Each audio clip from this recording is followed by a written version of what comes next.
seluruh sahabat Ustadz yang sempat hadir. Pertama, mari kita baca surah Al-Fatihah kepada Nabi kita Muhammad SAW, seluruh keluarganya, sahabatnya, dan para pengikutnya. Mari kita baca surah Al-Fatihah. Al-Fatihah.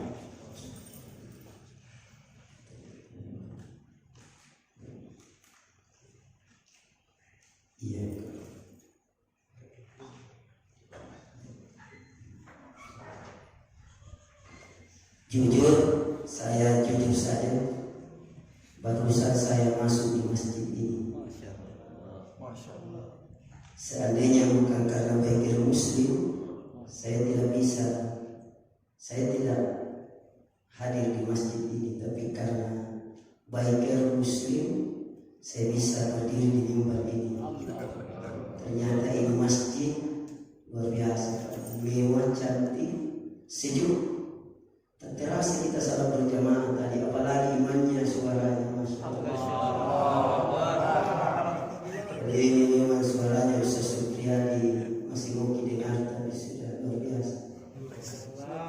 Mudah-mudahan saya sehat walafiat. Dan doakan ini.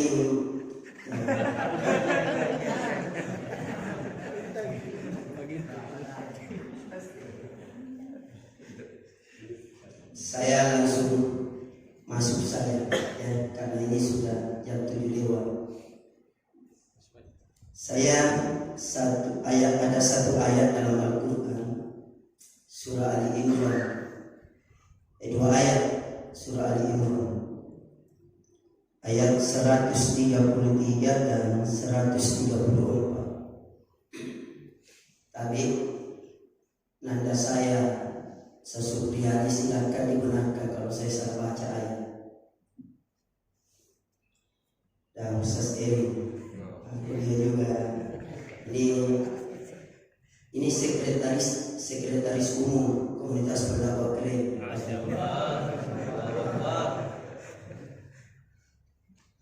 Perlu jaga-jaga ini nanti banyak.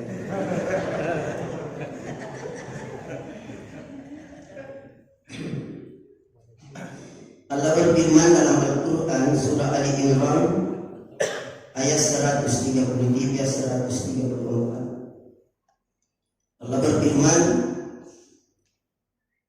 Bismillahirrahmanirrahim. Wasari'u ila maghfiratin min rabbikum wa jannatin arduha as-samawati wal ardh u'iddat lil muttaqin. Ini ayat 133. Artinya, bersegeralah kamu mencari ampunan dari Tuhanmu dan mendapatkan surga yang luasnya seluas langit dan bumi, yang disediakan bagi orang-orang yang bertakwa. Ayat 133 ini kita diperintahkan oleh Allah. Apa perintah Allah? Wasari'u, bersegeralah, berlomba-lombalah, kata Allah. Kalau dalam ayat-ayat itu mirip dengan bunyinya ini, fastabiqul khairat, berlomba-lomba dalam kebaikan. Kalau dalam tafsir yang lain, berlomba-lombalah, bersegeralah, ada dua di situ yang dimaksud. Berlomba-lombalah dalam kebajikan dan ketakwaan. Berlomba-lombalah dalam ketaatan, berlomba-lombalah dalam kebaikan, berlomba-lombalah dalam beramal saleh seperti ini.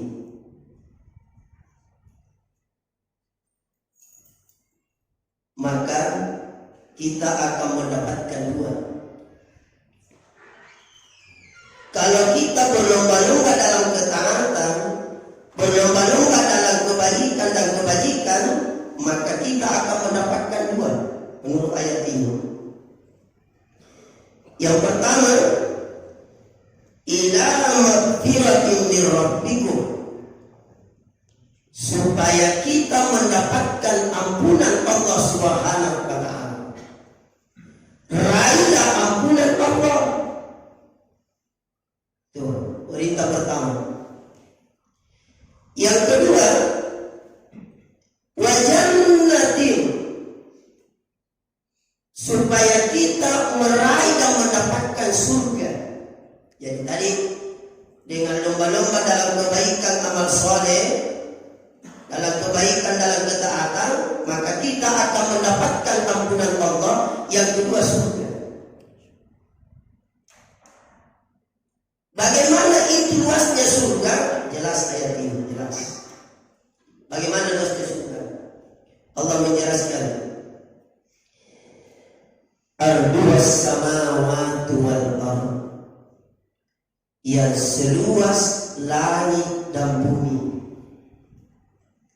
Setiap surga yang seluas langit dan bumi, maka sungguh terlalu kasihan kalau kita tidak bisa masuk surga. Kenapa? Yang surga itu seluas langit dan bumi, masa kita tidak bisa masuk surga? Kalau tidak bisa kita masuk, jelasnya saja. Iya, tapi kenapa?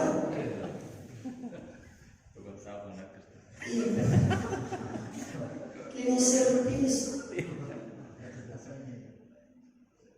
Yang seluas langit dan bumi. Setiap surga, surga itu 7 lapis dan 7 tingkat, neraka 7. Tapi beda kondisi surga dan neraka, beda. Kalau surga penuh dengan kenikmatan, kalau neraka penuh dengan siksaan dan rasa. Dan itu pintu surga dari depan, pintu surga. Kalau neraka beda pintunya dari atas, supaya tidak gampang lagi. Iya betul, saya tidak malu. Saya baca kitabnya itu. Neraka itu sama dengan neraka itu. Coba kalau masuk tidak bisa berlari. Bayangkan kalau pintunya dari atas, kalau neraka. Kalau surga dari depan gampang masuk. Tapi kalau sudah masuk surga tidak bisa keluar lagi. Tapi kalau masuk di neraka, ada yang abadi, ada yang sementara. Diparkir dulu di neraka baru masuk ke surga.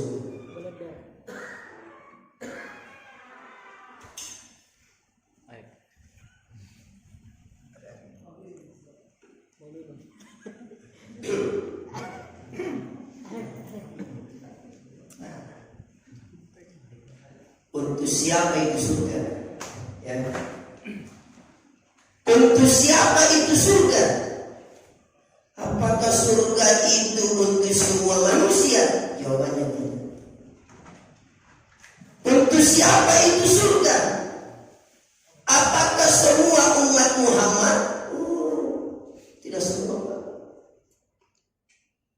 Ternyata surga itu yang seluas langit dan bumi, yang disiapkan, yang disediakan oleh Allah. Ini di akhir ayat 133. U'iddat lil muttaqin. Ini janji Allah. Disiapkan, disediakan bagi orang-orang yang muttaqin, orang-orang yang bertakwa. Bukan orang beriman. Kalau orang beriman belum tentu bertakwa. Tapi kalau dia bertakwa sudah pasti beriman.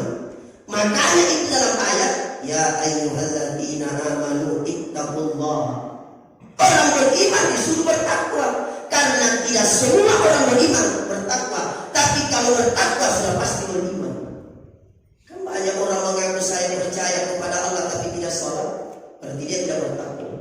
Dia percaya ada Allah, dia percaya Allah yang berhak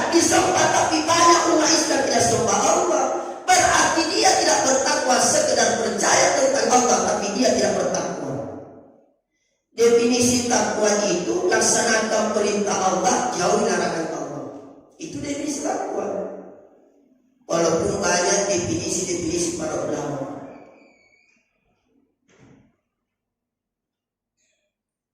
Lagi 10 menit masih bisa ya? 20 menit. Ya. 20 menit. Sekarang ayat 134. Yang manakah dikatakan orang-orang yang bertakwa? Gampang mengakui saya bertakwa, gampang mengakui. Gampang. Pertanyaannya, apakah tanda-tanda orang yang bertakwa itu? Nah, itu ayat 134 dijelaskan. Ayat selanjutnya, kalau surah Al-Imran. Ini ciri-ciri orang yang bertakwa. Mudah-mudahan kita termasuk ini tanda-tanda orang yang bertakwa. Amin. Sehingga kita mendapatkan ampunan dan surga Allah Subhanahu wa taala. Apakah tanda-tanda orang yang bertakwa itu? Yang pertama, menurut ayat 134. Yang pertama, dan itu yang dijelaskan oleh Pak Dandim tadi, masalah sedekah. Tanda-tanda orang yang bertakwa, alladzina yunfiquna bis-sarra'i wad-dharra. Itu tanda-tanda pertama. Tanda-tanda yang pertama orang yang bertakwa adalah orang-orang yang menginfakkan hartanya, baik dalam kondisi miskin atau dalam kondisi kaya, baik dalam kondisi sempit atau luas, tetap dia bersedekah, berinfak di jalan Allah. Kan biasanya kita kan nanti menyumbang, bersedekah, berinfak kalau kaya kan. Tapi kalau miskin, disinilah tantangannya. Bisa kakak istiqomah dalam kebaikan dan ketaatan. Apalagi mau bangun masjid. Oh ya Allah. Masjid itu kan kata Nabi, "Membana masjidan banallahu lahu baitan fil jannah." Barang siapa yang membangun masjid lillahi ta'ala, lillahi ta'ala, menyumbang masjid lillahi ta'ala, membangun masjid lillahi ta'ala, memakmurkan masjid lillahi ta'ala, maka apa kata Nabi? Allah akan membangunkan istana emas di surga. Istana emas.